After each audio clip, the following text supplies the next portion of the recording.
When I was in school in the 1970s, we were taught that by the year 2000, robots, which was the catch-all name for anything to do with technology, would be doing everything for us. And our biggest challenge would be how to fill in our leisure time. Now, I don't know about you, but 50 years later, filling in my leisure time is the least of my problems. Um, Technology has certainly come on in leaps and bounds, though.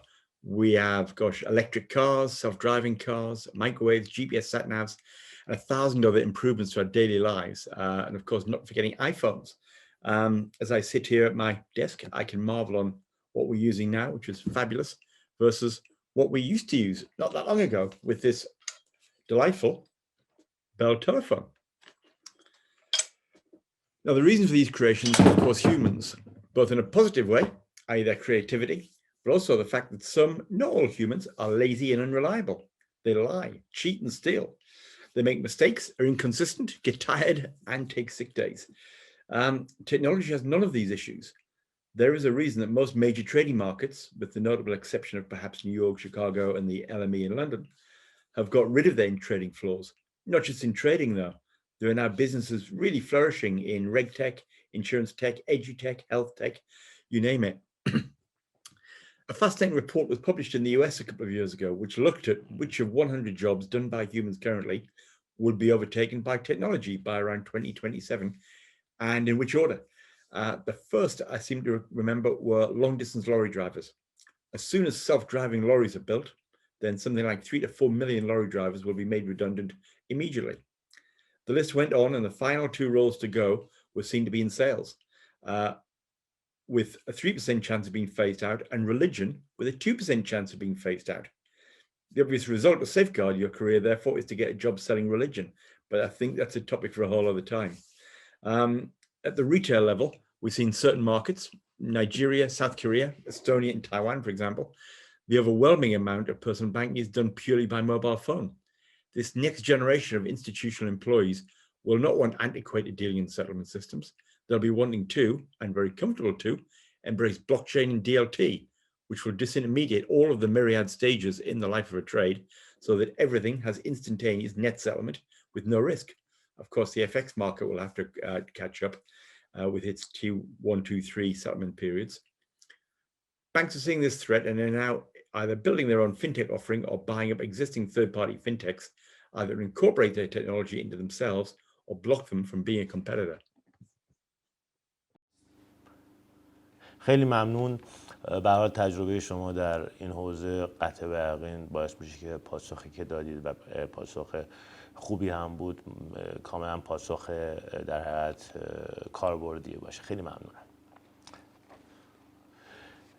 خب یه سوال دیگه هم از خدمتتون داشتم و شاید این یه دغدغه‌ای هست در حوزه توسعه بازار ولستک در هر کشوری، که آیا وقتی که ما مثلا پای ولستک رو یا پای فینتک رو توی حوزه بازار سرمایه باز کردیم، ماشین ها جایگزین نیروهای انسانی متخصص خواهند شد یا نه؟ ما خواهیم تونست به خاطر اینکه کیک بازار رو بزرگتر کردیم، در حقیقت ماشین ها در کنار نیروهای انسانی میتونه توسعه بهتری رو ایجاد بکنه. میخواستم درباره این هم یک در حقیقت توضیحات از شما بشنوم و تجربتون رو بیشتر از هر چیزی بدونم.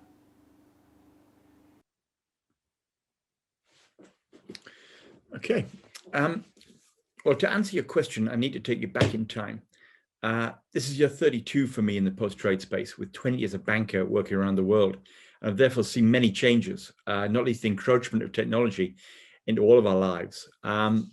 When I started, we had telex and landlines, no emails or mobile phones.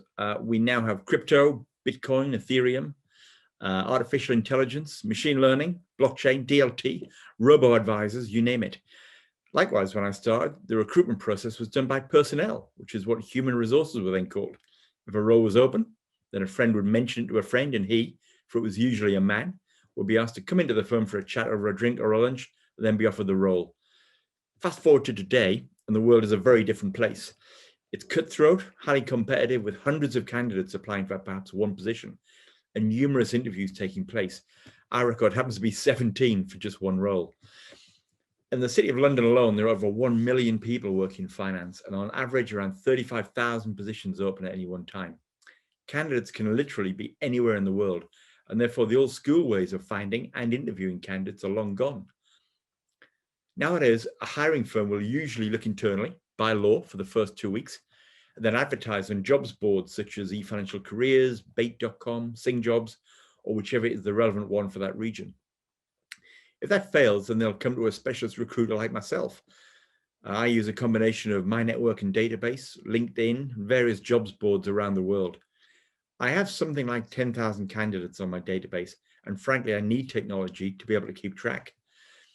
What is great is video technology, which allows for virtual face-to-face interviews to take place anywhere in the world. And this is particularly important when hiring salespeople for whom a personal connection and trust is important when validating the major career decisions. It's also good to see how they walk and talk and present themselves when dealing with a candidate or a client. Given the challenging jobs market, candidates are much more open to moving country to secure the right role, and hence technology is one way of sourcing talent globally. However, it is just one part. Once the person's been found, then checks need to be made to ensure that their background is valid or what exactly their market reputation is. They need to be briefed well in an impartial manner and coached and guided throughout the process, which is something that technology just can't do. The ongoing pandemic has created huge opportunities for people to work from home, as we all know, using either proprietary systems or Zoom, Skype, FaceTime, WhatsApp, BlueJeans, or WebEx. Technology allows for remote working, flexibility, and the chance to move seamlessly within companies and adopt different rules. Within the financial world, positions that didn't exist a decade ago now account for an increasing proportion of all jobs. Roles such as data analysts, AI and machine learning specialists, designers, and people who work in innovation roles now account for something like 1 in 5 financial services jobs globally. But this proportion is expected to increase to almost 1 in 3 by 2023. Speaking more generally, a recent survey found that 60% of fintechs said that attracting suitable talent was their biggest challenge, more than raising equity capital or driving customer adoption. The line between fintech and traditional banking is becoming increasingly blurred, especially given the fact that a fintech company is now able to get an EU banking license, which allows them to guarantee customer deposits. Currently, fintech is still in the explosive phase, but equally banks are reviewing the fintech market for acquisition opportunities in order to buy talent. So it's very much an upward spiral of recruitment. Overall, the reality is that humans still prefer to deal with and be sold to by humans, but there's definitely a role to be played by technology.